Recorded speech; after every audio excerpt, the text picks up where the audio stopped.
Good evening and welcome to the spring webinar series, Resources for Cannabis Businesses. My name is Natalie Darvis and I am the chair of the business department of Oaksterdam University, the first and longest running cannabis college in the world. I'm excited to be your moderator this evening for tonight's topic, the business of cannabis delivery. We are here tonight because the Department of Cannabis Regulation has officially launched the Business Licensing and Compliance Assistance, or BLC program, to assist social equity applicants in the city of Los Angeles with obtaining a commercial cannabis license and operating a successful cannabis business. This series is part of broader BLC program efforts, which also include live webinars with different subjects and experts, checklists, worksheets, and other management tools that you can download and use, self-directed online education on important topics related to running a successful cannabis business through the BLC's new learning management system, which is usually referred to as the LMS. Please visit cannabis.lacity.org for more announcements on our ever-expanding BLC program.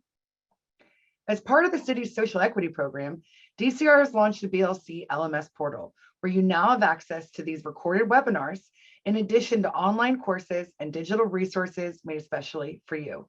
Information on how to access this LMS will be in the chat this evening. And please note that there is a much longer educational series on tonight's topic, the business of cannabis delivery, that is already live in this LMS. So please check it out soon. Before we get started with tonight's topic, we have a few housekeeping rules. Please note that this webinar is being recorded and can be viewed after the editing process via multiple channels. You will be muted with cameras off for the duration of the webinar. This means that your camera and audio functions will not be available to you during this session. However, you will be able to see and hear all the panelists. There is an open chat box where you can interact with one another for networking or comment on the information. Please ask questions about this subject matter in the Q&A box. We are gathering them and will be responding to as many of your questions as possible during the Q&A session towards the last 20 minutes of tonight's webinar. You are encouraged to utilize the Q&A box at the bottom pane of your Zoom screen, and chat is available for interaction with other participants. If you use the Q&A box for questions, everyone will be able to see the questions when they are answered. And a friendly reminder, please use caution when sharing personal information in a public forum and keep your questions focused on tonight's topic as it's going to move fast. So without further ado, it is my esteemed pleasure to introduce you to tonight's subject matter expert, Robert Fierro. Robert Fierro is the head of partnerships at OnFleet, a San Francisco-based technology company specializing in logistics management software and route optimization for businesses offering last mile delivery. Robert is a former financial industry veteran turned cannabis delivery expert who's been at OnFleet for almost 7 years. He now leads the OnFleet partnership team, focusing on expanding market reach and broadening the customer base of the firm. Hello, Robert. How are you? I'm doing. Oh. You're great. Yep, we hear you. Okay, you hear me great. I'm doing great. Thanks for having me, Natalie. Super excited to discuss delivery, cannabis delivery, which I think everyone that's attending knows is a super exciting subject for what's going on in the cannabis. Yeah. Awesome. Great. Well, go ahead and start your screen share and take it away, and then I'll be rejoining you for a Q&A here. All right. Thank you. Let me share my screen. What? Do that. Do it. There we go. Sorry, everybody. So let's dive right in. So let me just remove these controls. So the business of cannabis delivery. I know you guys are all excited to learn more about this. And I just want to thank Natalie for having me. I also want to thank the BLC. I want to mention that it is incredible that there is such a resource in LA, because not all markets have this type of resource as well. So let's jump in here. So as a webinar overview, we're just going to be discussing the delivery business models and the role in the supply chain. So really going over the holistic view of cannabis delivery and what it's all about, what it's about operating a delivery business, and then the scope of the delivery opportunity. And as Natalie's mentioned, there's a lot more located in the LMS. So you can always find recordings there and every other tidbit that you want to know about cannabis delivery. So let's start out with the delivery business models and the role in the supply chain. So what is a delivery business? With cannabis delivery, the only people who can do this is a licensed retailer or micro business that can deliver cannabis products.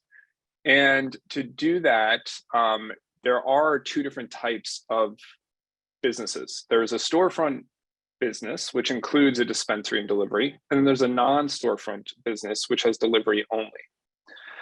Now, there's benefits to each, and we'll go through those as we work through these slides.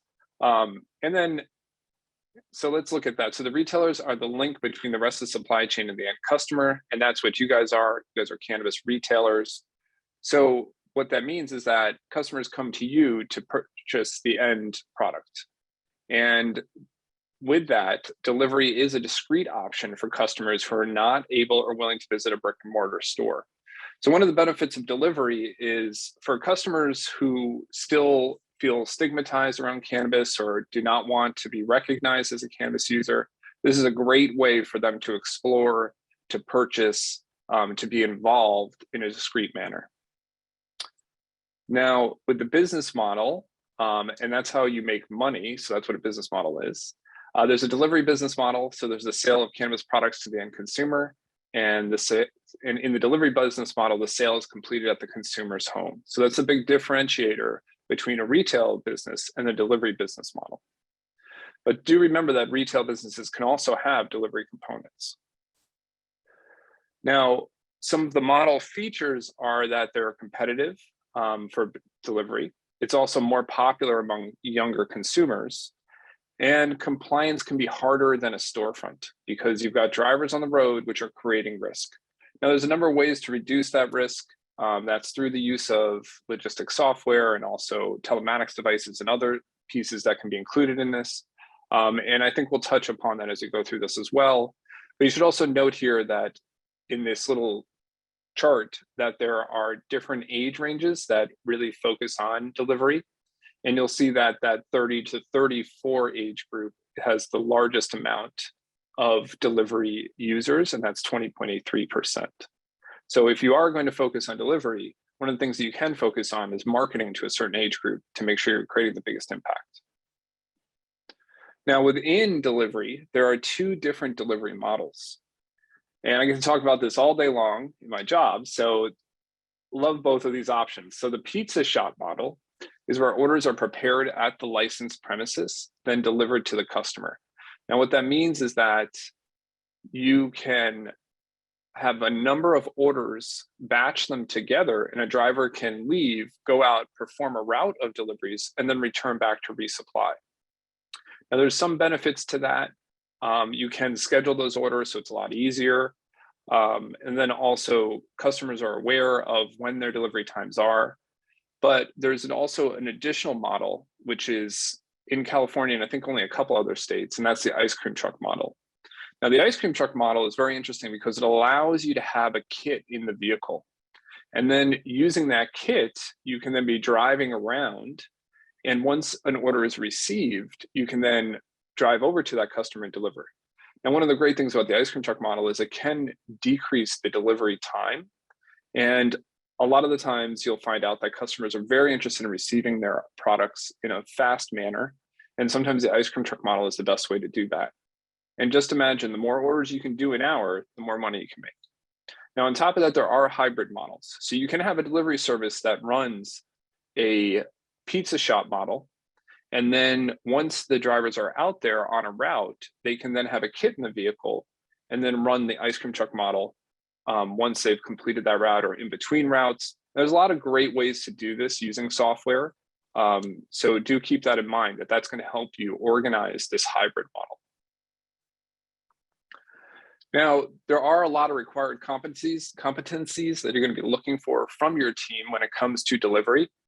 And just going to list those here. So you're going to want inventory management. Now, inventory management is probably one of the most important pieces here because that is tied to Metric. And Metric is the reporting agency that you will be reporting all of the movements of cannabis that you interact with. So they will want to know where that cannabis is at all times, when it left the retail location or the warehouse, when it was received by customers, And all of that needs to be recorded. So you want to have somebody who's really skilled in inventory management to help out with that metric. And there's also POS players in there who are going to help you out through software. But do keep in mind that that is a core competency you want to be focused on. Also, customer service. It's pretty competitive, especially in the LA market. So you do want to differentiate yourself in some way. And a lot of the times, one of the best ways to do that is through customer service. Customer service is the ability to provide a good service to your customer, right? So you want to provide good customer service, you'll have repeat customers, and that will just drive more and more revenue for you. You're also going to want to be focused on branding and marketing. You're going to need to get the word out about your product or about your delivery business or about your storefront. And to do that, you're going to have to learn how to, number one, present a good brand, but number two, market that to customers. How are you going to drive customers to your delivery service? How are they going to find out about that? And how are you going to differentiate yourself? So that all involves your branding and marketing. And then, as I mentioned, there's the e-commerce technology aspect. So not only are you going to have a website where they can choose items from, but you're also going to have that tied to a compliant POS system. And then you're probably going to want to include in there some type of fleet driver management, because that's pretty crucial in making your deliveries organized, in communicating automatically with your customers so you don't have someone answering phone calls nonstop. And also you want to be able to know what your drivers are doing at any given point in time. And as a compliance measurement, you need to know where that cannabis is at all times. So you're really going to have something that is monitoring those drivers and measuring the inventories. And then on top of that, you're going to have warehouse management. So warehouse management is really the storing of those goods, the movement of those goods, making sure that the drivers, when they arrive to resupply, that those goods are there for them in an organized fashion. So really going to want to focus on that as well. So all of these are really required competencies to run a successful delivery business. So now let's discuss startup requirements, costs, and revenues. Now with a delivery startup, there's certain things that you're going to have to do. You're going to have to find a facility. And when it comes to a facility, you're going to have to make sure that it is in the proper zones, especially when it comes to LA. And that involves proper permits. You're going to need your delivery license. So you need to make sure that you're doing something that is legal and that the state knows about and the city knows about. You're going to have some type of vehicles. And you can, in many cases, you can either lease or buy these vehicles. And there's a number of ways. There's a lot of benefits to choosing the correct vehicle in this world, right? So especially with gas prices, you might want to focus on some type of electric vehicle. And then on top of that, you're going to have to choose your software. And then you're going to have your people. Now, remember, people are always the most important part in the business. So the talent that you choose is going to really dictate how well your business is run, how your consumers interact with your business, and also how you're going to receive repeat customers through those good customer service interactions. Now, in LA, there's only certain locations that are allowed to perform or to store cannabis and also perform deliveries from. So do keep in mind that there are these regulations that you should review and be aware of. And the BLC has produced some really in-depth content about this that you can review in that resource that Natalie had mentioned. So you want to make sure that you are choosing a location that is in an allowed zone, and that it must be 600 feet from a school, and it must meet undue concentration requirements. So we want to make sure that there's not multiple locations in that area. So really check your regulations, and there are resources for this as well, where they will tell you, I think there's websites out there that will tell you what zones are available and what's not. But if you violate any of these, it could close down your business. And so you don't want to go through the whole work and getting involved in building a delivery business and then finding out that you're just not zoned right, or for some reason you're too close to school and you didn't realize that. So definitely check on these first before you open up your business.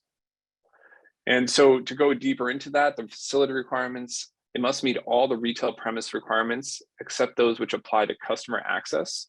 And you need room for product storage, packaging, orders, and employees. So facilities have to be a certain size. They have to have certain types of security around them. And so we want to make sure that we're touching upon all that as we're looking to build out our location for this delivery business. Also keep in mind that there's other startup requirements that are going to impact your business. Even if you find a location that fits well and is within the regulations, you might still have to make some improvements to it. In many cases, you might have to include some kind of security elements. And then on top of that, you need to have GPS equipped delivery vehicles. Now there's telematic devices that you can use for this, and that will bring your delivery vehicles into compliance. But on top of that, you're going to want to have logistics software, POS software. You're going to want to have an e-commerce site. These are all things that go above and beyond the cost of just getting the business going. And then, of course, the delivery software that I mentioned, it's not required, but nice to have. In many cases, the GPS will suffice to track the vehicles. But let me tell you, in my experience, the most well-run delivery businesses that are making the best money and getting the most return customers are using some type of delivery software. And those delivery businesses are growing. So they can grow beyond the limitations of just a small radius around their warehouse. In California, you can really expand out and you can really start to touch upon a broader customer base, especially if you're using delivery software. And then on top of that, as I mentioned, there's an e-commerce platform. So you do have to have some type of location where these customers can go to and then order the delivery. Otherwise, they won't be able to find you. They won't be able to submit for that order. And this is also how you might be able to capture payment. And then on top of that, brand development marketing, never forget that you need to keep pumping money into that marketing budget. Marketing is one of the most important pieces because you are going to have competition out there and you need to differentiate yourself. You need to figure out a way to get that customer base to come and land on your e-commerce platform and make those orders and then want to come back again. So really creating a successful brand that people love and marketing to the correct demographics is really going to help you drive forward with your delivery business. So how much is it? Well, it depends. So on this slide, it's estimating that the startup costs are between 600,000 to 1.5 million. I think that's pretty close to correct. It is going to range depending on where you're located, the facilities that you're looking at, the different software. But just to get going and to get those licenses and to get the location set up and get security elements in place, it is going to run you around 600 to 1.5 million. Now, there's a number of revenue sources that are tied to the delivery business. And of course, the number one is going to be the sale of the products, right? So you're going to be they have to be legally produced cannabis products. You can also sell cannabis accessories, and you can also sell licensed branded merchandise. So those are the three main drivers of revenue. In addition, there is the ability to implement a delivery fee. But a delivery fee is very interesting because your competitors might not charge a delivery fee. So then what do you do about that? You could roll that into your cost. You might not want to charge a delivery fee. You might want to charge, really what I would say is you should just regulate your basket size. So you can, with many of the softwares out there, determine or create limitations around the radius of delivery around your warehouse or around your store location. And by the fact that you're limiting that radius, then you're limiting the distance that driver has to travel. And then what you can do is if you start to move beyond a certain radius, the best thing to do is then increase the basket size. And that will make up for the delivery fee. So it's almost like building it into the costs. And as your radius increases and that driver has to drive farther, all you have to do is really increase the basket size even further. And that will force customers to purchase larger amounts. Otherwise, they won't receive that delivery from your service. So there's a number of ways to play with that. But in general, I think most people at this point kind of shy away from delivery fees. So really just focus on the radius and the basket size. Now, there's also major operating costs that we should discuss. You might have to lease your facility. So, most of us don't have the money to go out and just buy commercial property. So you're going to be leasing that. You're going to also have your vehicle costs involved in this. You're going to have your vehicle maintenance. So think about it. You're going to have to maybe lease some vehicles if you're going to have company-owned vehicles. You're going to have maintenance costs, or you're going to be paying employees some type of stipend for the use of their vehicles. You're also going to have to do maintenance. And then on top of that, you're going to have labor costs. You're going to have to pick the right people, and the right people will always cost money. So just keep that in mind. Also, you're going to need your startup costs to have enough product so that you have it available when customers start coming to your e-commerce site and start ordering for delivery. And then on top of that, you're going to have these softwares. As I mentioned, you're going to want a logistics software. You want at least a POS and an e-commerce system. Those three tied together are really going to make it easy for you to develop this business, establish those radiuses and those basket size, and make sure that the delivery business is running very efficiently. And then, as I mentioned, marketing. Marketing is huge because nobody will be able to find you if you don't have something like a billboard out there, or some kind of SEO management. And there's a lot of firms that can help you out there with this initially as you get going. But just keep in mind that all of these are really costs that you should be thinking about as you develop this business. Now, profit margins. For those of you just getting into this, that means that how do we create a profit margin? So we're going to take the amount that we charge a customer for a product, subtract the cost of the product, and then we're going to create a profit out of that. And delivering products costs money. And that's why I've got a big pile of money over here. So you need to consider delivery radius, as I mentioned, and minimums to ensure you're only making deliveries with a positive profit margin. Now, I've got a great story to tell you guys, just a little tangent here. I did help launch a number of markets, cannabis markets in Florida. And it was really interesting to watch because a lot of those companies were just starting out. There weren't that many established players there. And what they were doing was literally spending money to create a brand awareness. And in Florida, the regulation is that you have to have a driver, and you also have to have another individual in the vehicle with the driver, which is security. Now you can imagine they're both making about $20 an hour.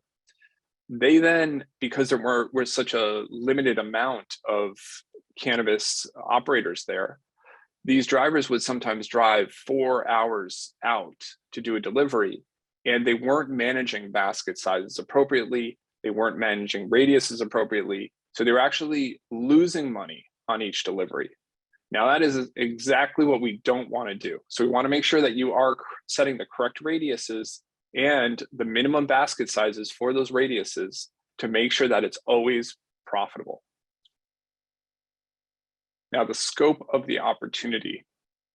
Now, there's competition out there, so please keep that in mind. It's not just a free run at the delivery world. There's also location restrictions, and those have to be approved. And there's a long lead time to opening. Now, I've seen this a lot in my work. Companies will inquire about delivery, and then it takes 4 or 5 months later for them to actually receive their license and establish the business. Now, these are barriers to entry for competition, but you also have to keep in mind that you might need a cash flow to keep your business going as you're waiting to open. So always make sure that you have some types of reserves to accommodate for this. And then expanding on competition, there's other delivery services out there. There's also a thriving illicit market. And if you do hear any of that, you can call the governor's office to make people aware of this illicit market.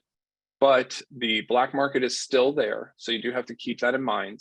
And customers might turn to that just to receive cheaper cannabis. And then on top of that, there's hemp-derived CBD. There's Delta-8 products, which are sold in unregulated retail outlets. Those are also sometimes drop shipped. So there is competition out there that doesn't really align apples to apples. It's more apples to orange. So keep that in mind as well. But as I would always say, just focus on your business and make sure you make your business the best business, and the customers will come back and you'll make money. And then also remember that there's a lot of underserved needs out there. So these are ways that you can differentiate from your competition. You can have knowledgeable customer service staff. So really having bud tenders who know what they're talking about, who understand, how to move products. And then also that they can engage and really give that strong customer service so that customers return. You really want your staff to be building a relationship with these customers so that they don't want to leave, that they want to come back, that they want to order, and they want to maybe receive their orders always from the same driver if they can. And then also remember that there's access to niche products. So sometimes customers want a certain type of product, or there's a certain subsect of customers that want a certain type of product. So that's how you can differentiate as well. So focusing on, say, the high-end products, or focusing on certain types of flowers, right? Or certain strains that customers are crucially interested in. How do you differentiate yourself to make sure that you're driving more business? And then there's always just these underserved customer segments. So, there's other different segments out there that you could look for to differentiate. Maybe you're focused more on a certain age group than another, or maybe you're focused on just a certain type of demographic. So there's lots of different ways to differentiate. And just remember, that's a way to beat out the competition. Now, as far as growth options, you can always add brick and mortar locations. So you can expand by adding more locations. You can expand into other license types. You can sell your own branded products. So that's more like a vertical expansion. And then there's also geographic expansion. So there's a number of different ways to build the business, right? So once you've got your delivery service established, you can start to, try and purchase more licensees, or you can start to manufacture and market your own brands. Or there's manufacturers out there who allow you to use their products white labeled. So basically taking your brand and sticking it on their product. And that's one way you can differentiate yourself.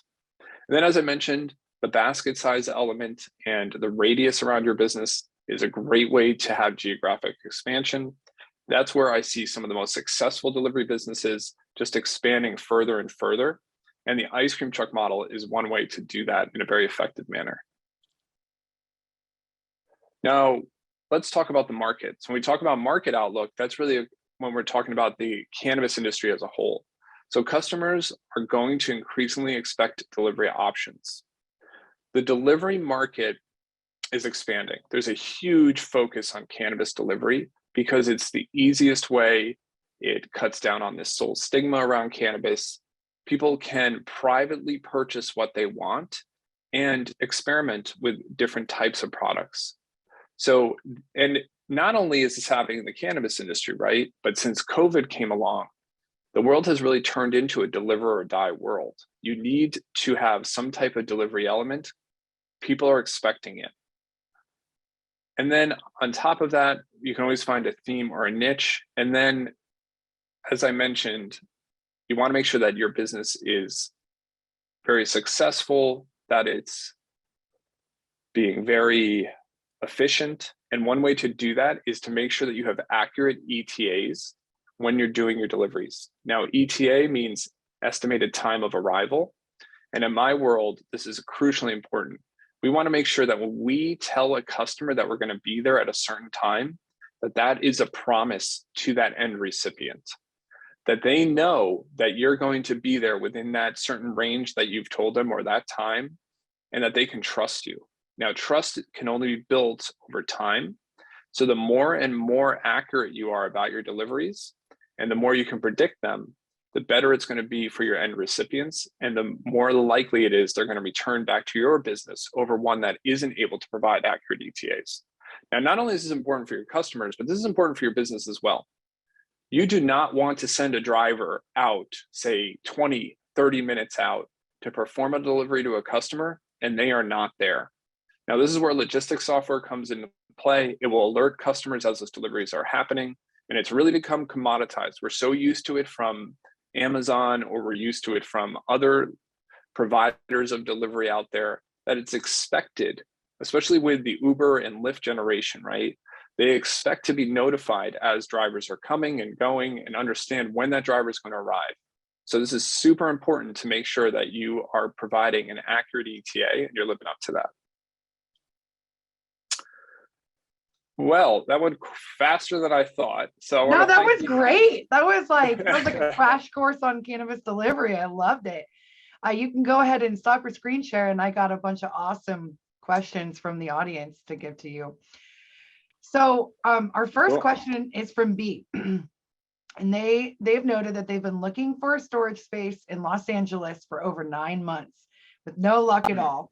And they want to know if you have any advice or suggestions on how to secure a space, because this is stopping them from starting their business. I do have one updated piece of policy before I turn it over to you. On February 15th, the County of Los Angeles Board of Supervisors passed a motion directing the Department of Consumer and Business Affairs Office of Cannabis Management to start the development and implementation of an equitable commercial cannabis licensing program in the unincorporated areas of Los Angeles County. So I think that will be a very helpful boon to these new operators. But what advice do you have for someone who's just really struggling to get someone to lease to them? They've noted as well that most places don't want to lease to a cannabis business. That is a very big challenge. I would imagine, especially with the limited regulated, approved locations, that it's just hard to find. And I know that there's a lot of competition out there for those spaces. I also know that, there's more licenses coming out as well. So I think that makes it difficult. Mm-hmm. I would say, I know I've seen newsletters of companies that will provide resources that they have like listings of places that are available. So I might want to just try and Google and look for something like that. I mean, you guys can always reach out to me as well. I have some of those resources that I could share after this call. But yeah, in general, I know that's a challenge out there. I mean, you could also look for, cannabis businesses that might be looking to close. There might be some out there that might be looking to partner together. But I think there's a number of different approaches you could take, but I understand that's a challenge right now. Yeah, especially because of the undue concentration requirements where we can't have too many cannabis operators in one space. And, I've seen that go the wrong way. I've seen in places in Oregon where there's literally a cannabis dispensary on every single block. And I think that we don't want that either, right? Because that isn't a viable business model for all those operators. So there's got to be some happy medium, but I'm hopeful that opening up the unincorporated areas of LA County is really going to provide a boon to these folks in finding some spaces, because that's a large amount of area. All right, our next question is from Bobby. Is it easier to start a delivery business versus a storefront? I would say it is definitely easier to start a delivery business, just because a storefront costs more money to manage. Like, you have to, you're going to have to set up your displays, you're going to have to purchase, I mean, all these costs that I can think of being involved. I actually grew up in a retail card and gift store family. And I just remember all of the work that my father had to do to keep the retail location like up to date, and to manage the retail locations, you have to have staff on site. There's just a different challenge in that. The delivery business, you are going to have different expenses, right? So you're going to have vehicles, you're going to have drivers, but you're not going to have to manage this retail location. So in my mind, I've heard, and I find, I actually talk with some of these large heads of retail at some of the MSOs out there, and a lot of them say that they would prefer that if they were a delivery business rather than a retail location, just because it's easier to manage. And the other great thing about delivery business is you can expand across a large geography just by managing, say, the ice cream truck model more efficiently. So yeah, absolutely. That's a great response. Carrie would like to know, will Cash Apps work with any of the delivery models? So I think probably what we're wondering is, how are people actually paying for their cannabis products when they're getting them delivered, seeing as how we know there's a lot of restrictions around the use of banking systems? Yeah, I mean, the players that I work with, I mean, it used to be, right? So this is a very interesting part of the industry. The debit card systems, they've all lived in a gray area. I would say the best way to receive payment for delivery is through some type of ACH. And there's a number of players out there. They've really worked hard to make that user experience better and improved. And it's really, yeah, I mean, I can see the chat, but there's a few, like there's definitely a lot of players out there. I would recommend looking at all of them because each one of them differentiates themselves in certain ways. But I have seen some of my partners, they're integrated with the logistics software. And what ends up happening is once an order is created and approved out of the e-commerce system, it will trigger an SMS to go to the end recipient requesting payment. They sign up for the service, pay through ACH. That will update the information for the delivery driver.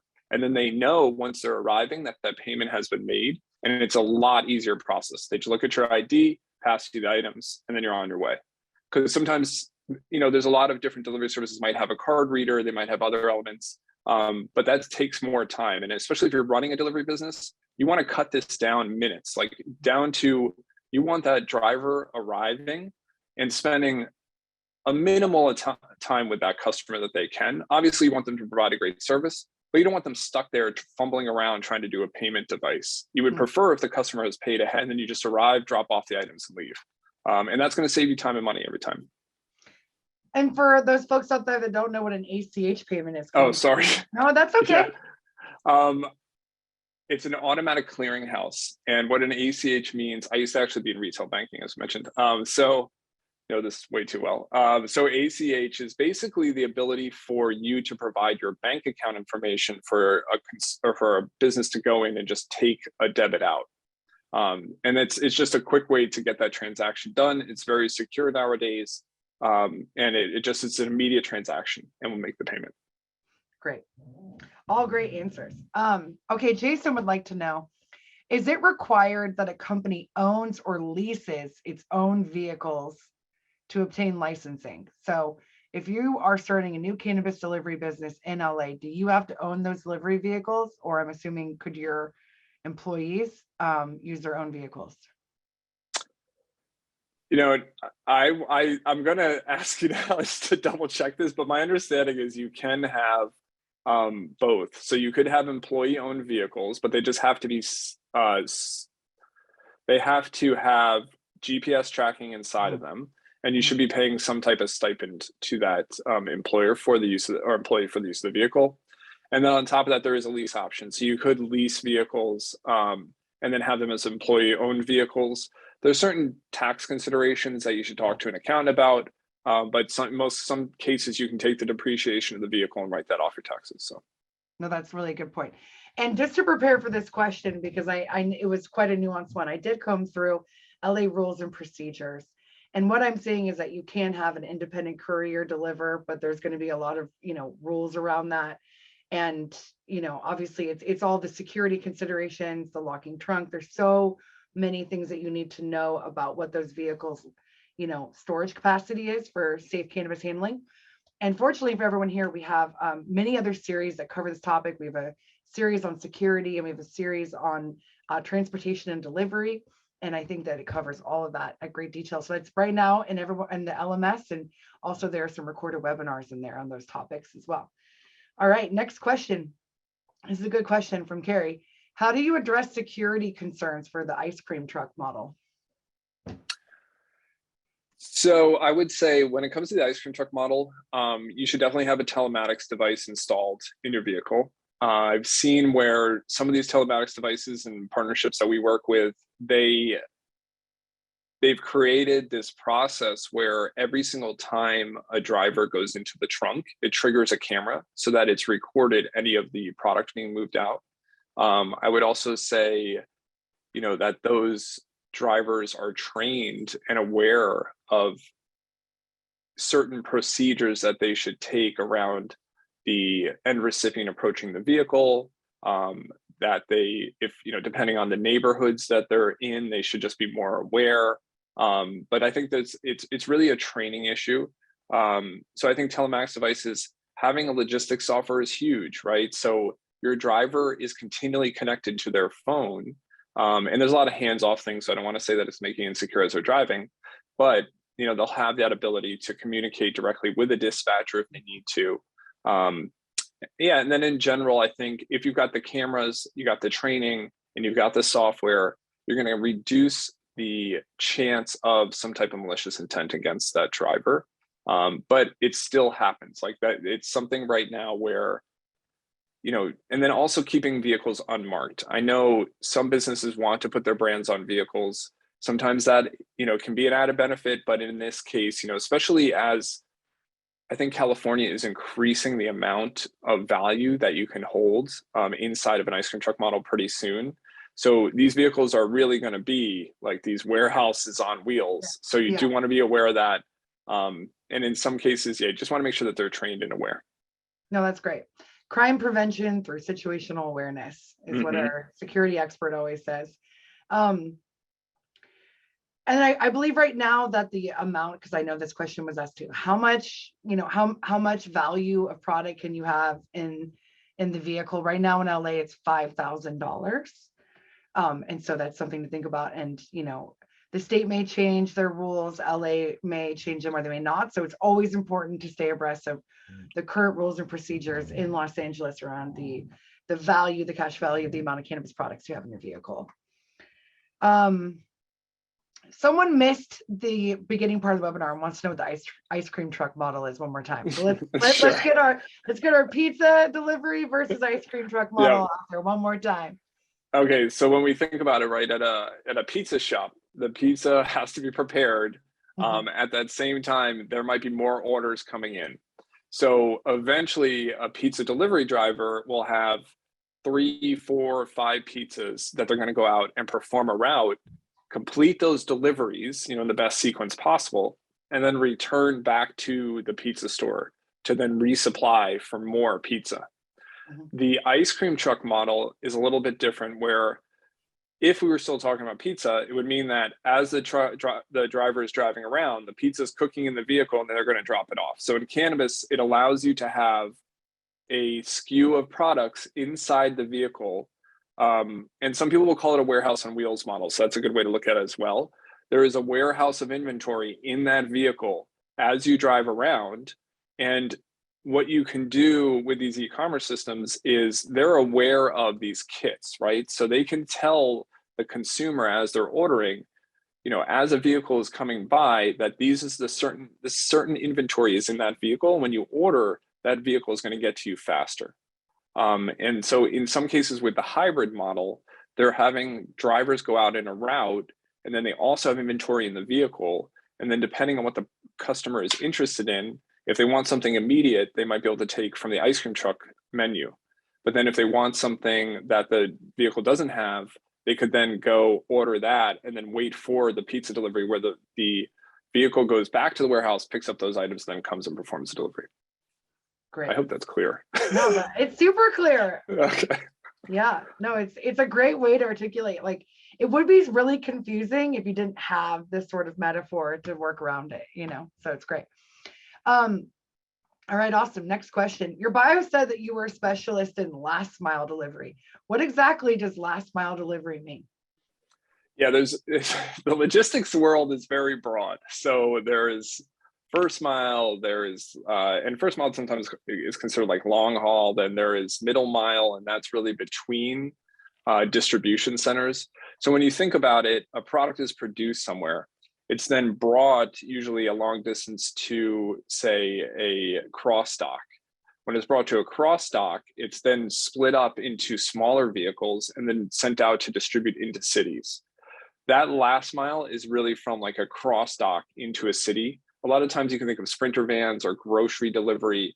It's coming from a location that is close by. And they say last mile because it's usually within a few miles. You're not going to have order something and then it's going to come from 400 miles away. Yeah. That's considered a totally different type of delivery. So yeah, the last mile is really, you can imagine, from a warehouse or from a storefront to the end consumer. That makes sense. All right, Bobby wants to know, what are the limitations to the quantity of products in a pizza shop model? I believe with a pizza delivery model, it's $3,000 in inventory. And so there's this combination that you can have of a pizza delivery model going out and then having a warehouse and wheels inventory as well. But I think then it becomes a limitation of 5,000 total. But the pizza delivery model, I believe, is 3,000. And let's look at it too from like the business model perspective. So if I'm set up to only do the pizza shop, is there any limitation of the products that I can send out to my customers? Like what limitations exist in the pizza shop model, you would say, in terms of what you're delivering, quantity, cost? Yeah, so the total, so the total is 3,000. I mean, how that's broken up among these different end recipients, I'm not sure.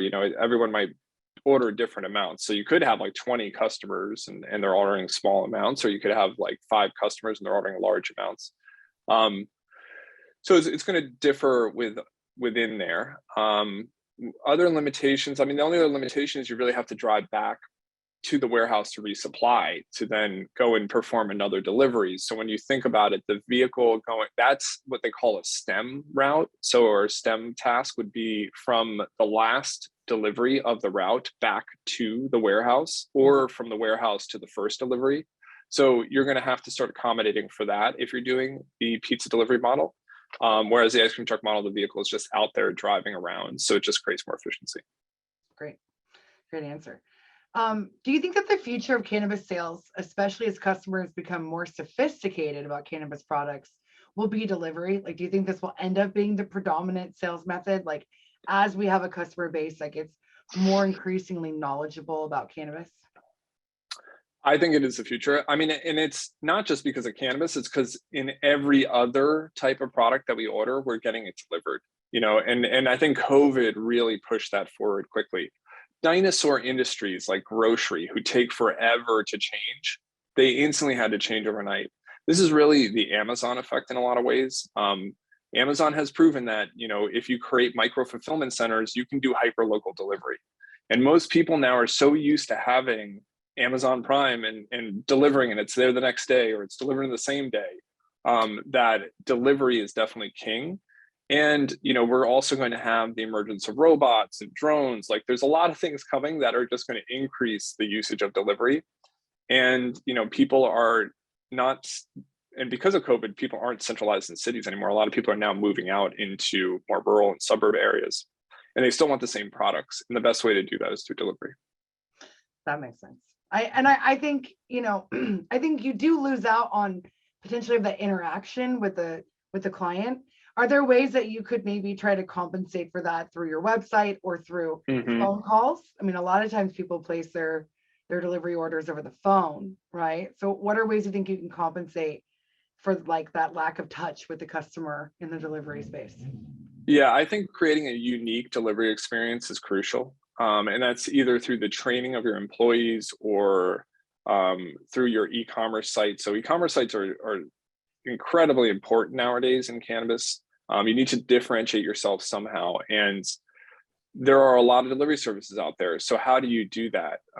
And, you're not going to have that interaction with the storefront, but you do want a great experience for the driver. So they pass on that great experience to the end recipient. And in a lot of cases, logistics software is really going to help with that. It's going to, and also phone calls are a big piece too. So if you want to have that personal touch, I know I've worked with delivery services where they call ahead once the order is placed and just have a quick chat. That can also lead to increased basket sizes if you have those conversations. But in general, statistically, what they see is basket sizes, or the orders that customers make within a retail location, are a lot smaller than they are when they order from a delivery service. Yeah, it's and because customers, when they order delivery, they seem to want to just bulk up on what they're ordering because they know they're going to get these items. And yeah, it's pretty incredible that delivery just drives more purchasing. I would also say you could go into a dispensary and you can buy one J, but you can't do that at delivery because there's a minimum basket size. So you might as well order more. Yeah. And so for those folks who don't know what a basket is, let's also give a little quick definition of basket. Yeah. Yeah. So when you're ordering, as most of, and hopefully you've had experience ordering online because it's great.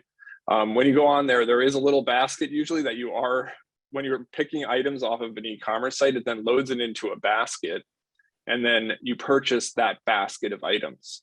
Now, when you're doing delivery and you're running your delivery business, you can set a minimum amount for that basket. So a customer cannot order delivery unless they do $50, $60, $100 at a time. And so that way you can literally force the customer to purchase more than they would if they went into the retail location. That's great. Yeah, I mean, and it seems like that would be a smart model to just have people stock up and, you know, instead of having them come into the retail store over and over again. But some people love to do that. Some people are always going to want to see the products before they buy them, or they really enjoy that long conversation with their bartender. So I've heard that, you know, customers really want to see their delivery happening in real time on an app. Is this universally possible? Do you think that there are some barriers to this?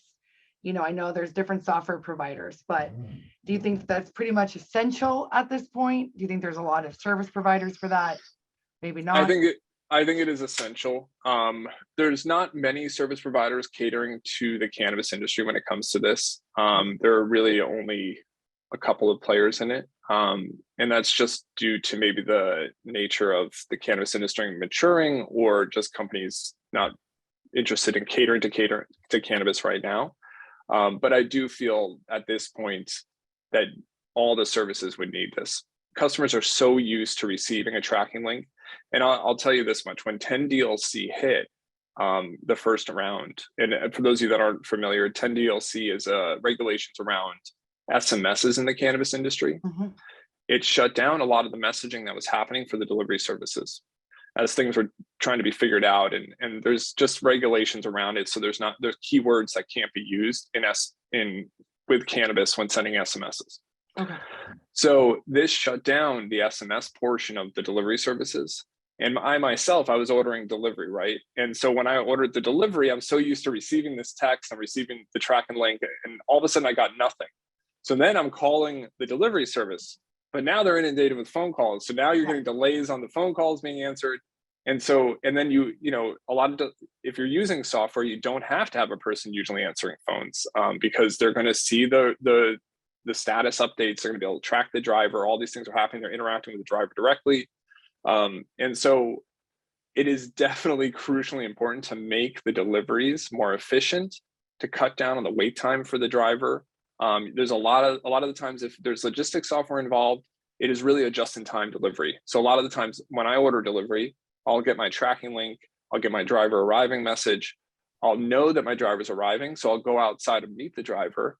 And many times the driver doesn't even get out of the car. They literally open their window, look at my ID, hand me the item, and, you know, save time and money for the business.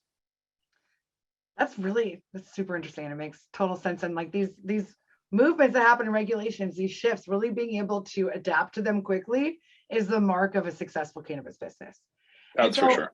In addition to that, as we're wrapping up this really awesome chat, thank you so much. I would love to hear what advice you have for these aspiring social equity entrepreneurs who want to start a cannabis delivery business in the highly competitive market of LA. Yes. So I would say, do your homework, you know, do your research, understand how other businesses are doing it, understand how to market, understand the software that you need to make this successful. Really try to cut down on the expenses as you're starting this thing out. Then from there, start small. So, you know, have one driver, do some deliveries, understand how to do those deliveries, understand your radius. So start to understand your customer base within a certain zone.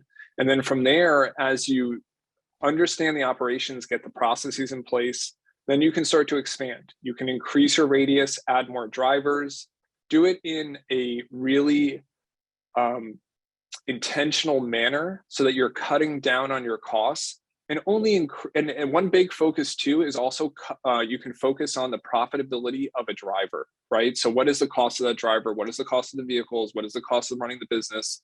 You know, per hour, how much is that driver selling and delivering versus how much is the cost involved in the 1 hour of management of that driver and managing the business? And if you try and take that approach and you do it step by step, you should be able to create a successful business. You start to go off in the wrong direction a little bit, you can backtrack, but you're not backtracking a huge amount because you're doing it in an intentional step-by-step manner. So I think that's the best way to build a business. Remember, keep in mind basket sizes and radiuses. You are a delivery business. Force the customer to be profitable. You do not want to be selling unprofitable deliveries to customers. That is awesome advice. I really appreciate that. And I Yep. really appreciate you coming and joining us this evening.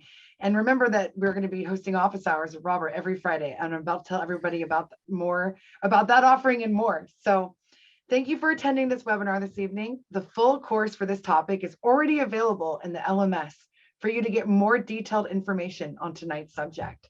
Many templates are also available for you to use to support your business planning efforts in the LMS. During the month of March and beyond, these webinars are happening Tuesday and Thursday evenings. This upcoming Thursday, March 31st from 6 to 7 p.m., the topic will be the business of cannabis manufacturing with Dr. Stephanie Gangano. That should be a great webinar. Following that, in the month of April, on Thursday, April 7th, we will have tax prediction and compliance with Kevin Holler of Akeen Consulting, also from 6 to 7 p.m. And I'd also like to share some other key info. Before you leave, please fill out a brief survey to share your experience tonight. We are dropping the link for this survey in the chat right now. And we really appreciate your feedback because we're going to use that feedback to fine tune these webinars moving forward. The DCR encourages licensed cannabis businesses to hire local, transitional, and equity workers. If you are a social equity licensee, you can also sign up to receive small group and individual coaching on workforce development. And for social equity employers who need to assess, increase, and develop their workforce, free human resources coaching for equity licensees has begun. Sign up to receive individual or small group mentorship specific to your needs, whether that be how to recruit, hire, train, or develop your team while fulfilling LA's good faith hiring requirements. Save this Zoom link that we just dropped in the chat, and this will help you join the personalized workforce development coaching program. The City of Los Angeles has good faith hiring requirements, shortened to GFHR, for all licensed commercial cannabis businesses. To this effect, the city has created a survey to collect information related to these requirements to gain an understanding of the challenges faced by licensed businesses to fulfill these requirements. We are dropping this link in the chat right now for this survey. The information gathered by this survey will be used to inform future educational programming. And licensees are asked to fill out this survey once for every one of their licensed locations on or before April 1st, 2002. So we got to get this in before the end of the week. Please visit the DCR website to learn more about the good faith hiring requirements. And this Friday, April 1st, will be our second installment in our series of one-on-one business assistance sessions. These sessions are for operating or aspiring social equity licensees and are dedicated time for you to discuss your business goals with the same subject matter experts from this webinar series. These office hours can be easily accessed by clicking the Zoom link that's provided in the chat right now. This Friday and every Friday through the end of April, with the exception of Friday, April 15th, the DCR will be hosting these one-on-one coaching sessions for the following categories. From noon to 1 p.m., we'll have patient and consumer safety with Tiffany Watkins. From 1 to 2 p.m., we'll have retail operations with Maha Hawk. From 2 to 3 p.m., we'll have delivery operations with tonight's subject matter expert, Robert Fierro. From 3 to 4 p.m., we'll have the business of cannabis distribution with Angie Panuela Ruiz. And from 4 to 5 p.m., we'll have manufacturing operations with Dr. Stephanie Gangano. I really hope to see all of you there. It's a great opportunity to meet with me and all these subject matter experts and get personalized coaching and advice for your business. So on behalf of the Department of Cannabis Regulation, I'd like to thank you for attending. Have a great night, and I'll see you real soon.